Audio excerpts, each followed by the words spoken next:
Welcome to the story spot. आज आप सुन रहे हैं सुधा आदेश की नई कहानी नई दिशा।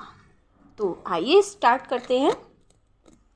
मेरी मृत्यु के पश्चात मेरा शरीर दान कर दिया जाए।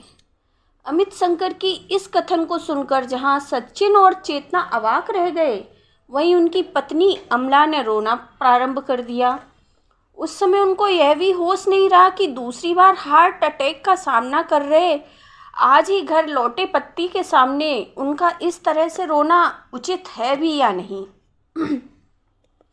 अमला को इस तरह से रोते देखकर उनकी बहू चेतना उन्हें पास से उठाकर अपने कमरे में ले गई।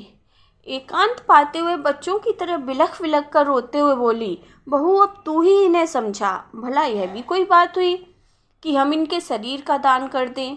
उनके शरीर को कोई चीड़े फाड़े मुझसे बर्दाश्त नहीं होगा। और तुम्हारे पिताजी यह क्यों भूल रहे हैं कि जब तक मृत शरीर का दाह संस्कार पूर्ण विधि विधान से नहीं होता तब तक व्यक्ति की आत्मा को मोक्ष नहीं मिलता। यह विपरीत विधि के विपरीत क्यों जाना चाहते हैं? माँ जी आप चुप हो जाइए, मैं और सचिन उन्हें समझाने का प्रयास करेंगे। चेतना ने माँ जी को चुप कराते हुए तो कह दिया, लेकिन वह जानती थी कि उसके ससुर जो भी कुछ कहते या करते हैं बहुत कुछ सोच समझ के करते हैं। अतः उनकी इस आकांक्षा के पीछे भी अवश्य ही मानवता के प्रति सेवा की भावना ही मुख्य होगी। उसे याद है उसके विवाह के समय उन्होंने न केवल बिना दहेज के विवाह का प्रस्ताव रखा था, वरन उस पर अमल भी किया। माँ पिताजी के विशेष आग्रह पर उन्हें उसे कपड़े गहने लाने की इजाज़त देनी पड़ी थी। विवाह के निमंत्रण पत्र पर उन्होंने लिखवा दिया था, हमें आपका उपहार नहीं आशीर्वाद चाहिए। निमंत्रण पत्र पर लिखी उस पंक्ति को पढ़कर उसके भाई बहन यह कहकर खूब हंसे थे, भला ऐसा किसी ने आज तक किया है? यह तो स्वयं को महान दिखाने का नाटक है। हम भी देखेंगे कि मेहमानों के लाए उपहार वह कैसे नहीं लेते। वे उस समय दोनों आश्चर्यचकित रह गए जब जयमाल के पश्चात उन्होंने अपनी कथनी और करनी का भेद न करते हुए लोगों के लाए हुए उपहारों को विनम्रता से लौटाना प्रारंभ किया और शुभकामनाएं व्यक्त करने आए लोगों के द्वारा लाए बुके को अवश्य उन्होंने रख लिया था। उनके इस आचरण को देखकर उसके पास ही बैठे उसके भाई बहन खिसियानी हंसी हंस दिए थे। अपनी सदाशयता का एक अनोखा उदाहरण उन्होंने जब प्रस्तुत किया जब आम प्रथा के विपरीत विवाह के पश्चात वह सचिन और उसे मंदिर ले जाने की बजाय अनाथ आश्रम ले गए तथा उनके हाथों से उन्होंने बच्चों को खाने के साथ साथ उपहार भी दिलवाए। तब उन मासूम के चेहरों पर आई चमक देखकर उन्होंने कहा था, भगवान को प्रसाद चढ़ाकर उनका आशीर्वाद तो सभी लेते हैं, लेकिन हम क्यों भूल जाते हैं कि ये मासूम भी उन्हीं की रचना है। इनमें भी उस तथाकथित भगवान का ही वास है। फिर हम उस पत्थर की मूर्ति पर चढ़ावा चढ़ाने से तो अच्छा है हम अपने सुख दुख इन सजीव मूर्तियों में बांटें। बाद में पता चला कि वह बच्चों का जन्मदिन, विवाह की वर्षगांठ इत्यादि भी होटल में मनाने के बजाय इन लोगों के साथ मनाना ज़्यादा पसंद करते हैं। यहाँ तक कि होली दिवाली वाले दिन भी इन लोगों के साथ अपनी खुशियाँ बांटना नहीं भूलते। अक्सर लोगों के खाने के तथा दिखाने के दांत अलग अलग होते हैं, लेकिन पिताजी जो भी कहते हैं करते भी हैं। इस बार भी अगर वह कुछ कह रहे हैं तो उसमें कुछ तथ्य अवश्य ही निहित होगा। अतः उनका अपनी बात से पीछे हटने का तो प्रश्न ही नहीं उठता। चेतना उनके कृतित्व और व्यक्तित्व से इतना प्रभावित हुई थी कि वे उनके ससुर ही नहीं उसके पथ प्रदर्शक गुरु भी बन गए थे। उनकी प्रेरणा के कारण ही वह अपनी पीएचडी पूरी करके कॉलेज में व्याख्याता बन गई है, वरना विवाह के पश्चात वह भी आम स्त्री की तरह अपना जीवन व्यतीत करती। पिताजी ने उसे आत्मनिर्भरता का पाठ पढ़ाते हुए आत्मनिर्भर भी बनने के लिए प्रेरित किया था। उसकी सास अमला वास्तव में सच्चे अर्थों में उनकी अर्धांगिनी ही है। बिना कहे ही उनके मन की बात समझकर तदनुसार आचरण करना उनकी प्रवृत्ति बन गई है। अपने इस 10 वर्ष के वैवाहिक जीवन में उसने उन्हें कभी लड़ते झगड़ते नहीं देखा, किंतु आज उनकी इच्छा का विरोध करते हुए वह असहाय सी शून्य में देखे जा रही थी। पिताजी को नींद आते ही सचिन भी उनके पास गया। उनकी बातों ने उसे भी विचलित कर दिया था। भला एक पुत्र अपने पिता के शरीर को, भले ही वह मृत क्यों ना हो, ऐसे किसी को कैसे सौंप सकता है। पिताजी का सीवियर अटैक पड़ा था। हालत में सुधार होने पर घर ले आए थे, लेकिन डॉक्टर उन्हें किसी प्रकार के तनाव से दूर रखने का आग्रह किया। शायद उन्हें अपनी आसन्न मृत्यु का आभास हो गया, अतः अवसर पाते ही उन्होंने अपनी दिली इच्छा प्रकट कर दी। लेकिन उनकी इस इच्छा ने सबका सुख चैन छीन लिया। 3-4 दिन इसी कसमकस में बीत गए। एक दिन सब बैठे नाश्ता कर रहे थे कि उन्होंने देह दान की फॉर्मेलिटी पूरा करने के लिए चेतना से फॉर्म मंगाने को कहा। पिताजी, आप ऐसा क्यों कह रहे हैं? आप शीघ्र ही ठीक हो जाएंगे, चेतना ने कहा। बेटी, मुझे इन दोनों पर तो भरोसा नहीं है, लेकिन आशा है तुम मेरी इच्छा का अनादर नहीं करोगी। ना जानिए सांसें कब बंद हो जाए, दिल की इच्छा दिल में ही रह जाए, इसलिए देह दान का फॉर्म भरकर आश्वस्त होना चाहता हूँ। आशा भरी नज़र से उसे देखते हुए उन्होंने कहा, पिताजी, मैं नहीं जानती आपके इस निर्णय के पीछे क्या कारण है, लेकिन मैं इतना अवश्य जानती हूँ कि हमारे धर्म में अग्नि को समर्पित शरीर को ही मुक्ति मिलती है। चेतना ने व्यवस्था युक्त स्वर में कहा। आराम से कह तो दिया कि मेरा शरीर दान कर देना, लेकिन आपने यह कैसे सोच लिया कि हम आपका शरीर लावारिसों की तरह किसी को चीड़ फाड़ के लिए दे देंगे? माँ, जो चुपचाप उनका वार्तालाप सुन रही थी, अचानक उत्तेजित होकर बोली, अमला, धर्म अधर्म, मोक्ष वोक्ष तो मैं नहीं जानता। यह भी नहीं जानता कि दूसरा जन्म भी होता है या नहीं। आत्मा परमात्मा का संबंध भी मेरे जैसे कर्म प्रधान प्राणी की समझ से बाहर है।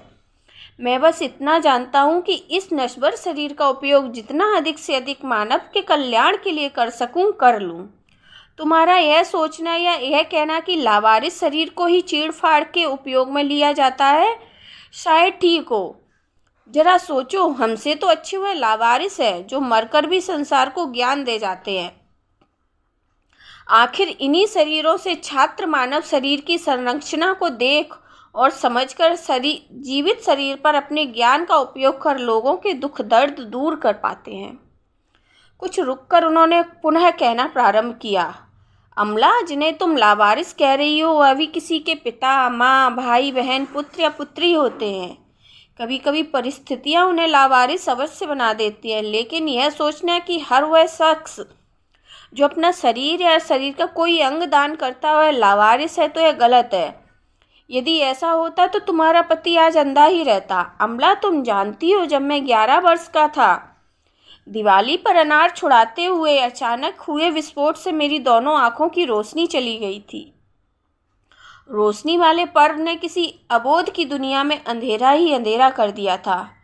तब डॉक्टर ने कहा था मेरी आंखें ठीक हो सकती हैं यदि किसी की आंखें मिल जाए। उस समय आज की तरह आई बैंक नहीं थे कि जहां पैसे देकर आंख ली जा सके।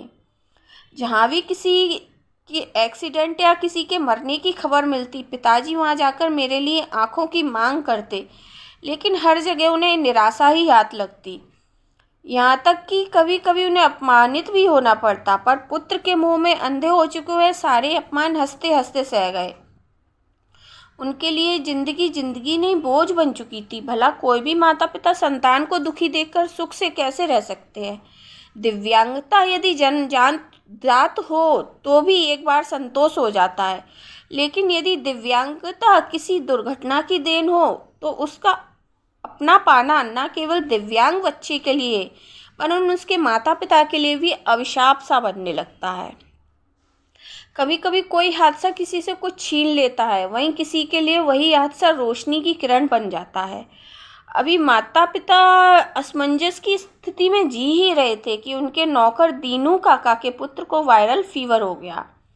इलाज के बावजूद उसकी हालत बिगड़ती गई और 4 दिन के बुखार में ही उसने दम तोड़ दिया।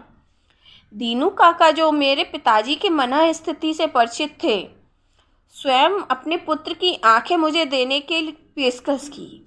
उनकी पेशकश पर एकाएक पिताजी को विश्वास नहीं हुआ। मालिक, अपना संस्कार तो चला गया है। मिट्टी से बना शरीर मिट्टी में ही मिल जाएगा। मिट्टी हुए इस शरीर का कोई अंग किसी के काम आ जाए तो क्या बुराई है? छोटे मालिक के लिए आपको आंखें चाहिए, यदि शंकर की ही आंखें उनके काम आ जाए तो? शंकर नहीं, कम से कम उसकी आंखें तो मेरे सामने रहेंगी। पिताजी को असमंजस में पड़ा देखकर अपनी बात कहते हुए दीनू काका ने अपनी आंखें पोंछी थीं। भाव विभोर होकर पिताजी ने उन्हें गले लगा लिया था। उन्हें सांत्वना देते हुए कुछ देने की पेशकश की तो बोले, पैसे देकर आप मेरी भावनाओं को ठेस मत पहुंचाइए मालिक। हम गरीबों के लिए पैसा सब कुछ नहीं है। क्या आप छोटे मालिक हमारे कुछ नहीं लगते? उनको भी हमने शंकर की तरह गोद में खिलाया है, प्यार किया है, फिर यह कीमत क्यों और किस लिए? इस बार व्यवस्थाजन्य आक्रोश उनके शब्दों में झलक आया था। नहीं नहीं दीनू काका, अमित भी तो आपका ही पुत्र है। आखिर हमसे ज़्यादा तो आपने ही उसकी देखभाल की है। इस बार माँ ने उनके टूटे दिल पर मलहम लगाते हुए कहा। पिताजी ने उस मासूम बच्चे को श्रद्धांजलि देते हुए मेरे नाम के साथ शंकर भी जोड़ दिया था। उस समय दीनू काका ने अगर धर्म अधर्म, पाप पुण्य, मोक्ष के बारे में सोचा होता तो आज मैं भी दिव्यांग होता। तब क्या तुम्हारे उच्च पदस्थ पिता तुम्हारा हाथ मेरे हाथ में देते? उन्हीं की दान की हुई आंखों से मैं दुनिया देख रहा हूँ। दीनू काका की बातें आज भी मेरे कानों में ऐसे गूंजती है जैसे कल की ही बात हो।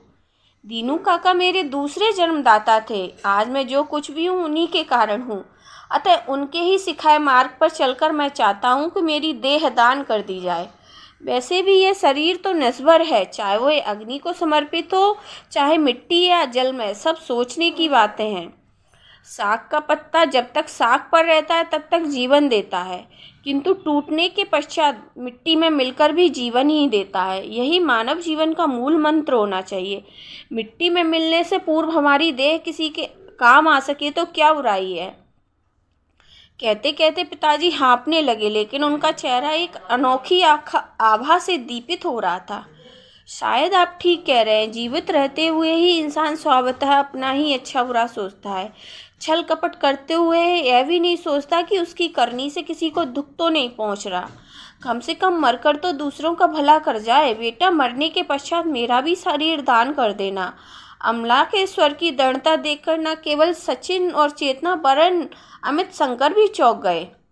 भला दान का इससे अच्छा स्वरूप और क्या हो सकता है?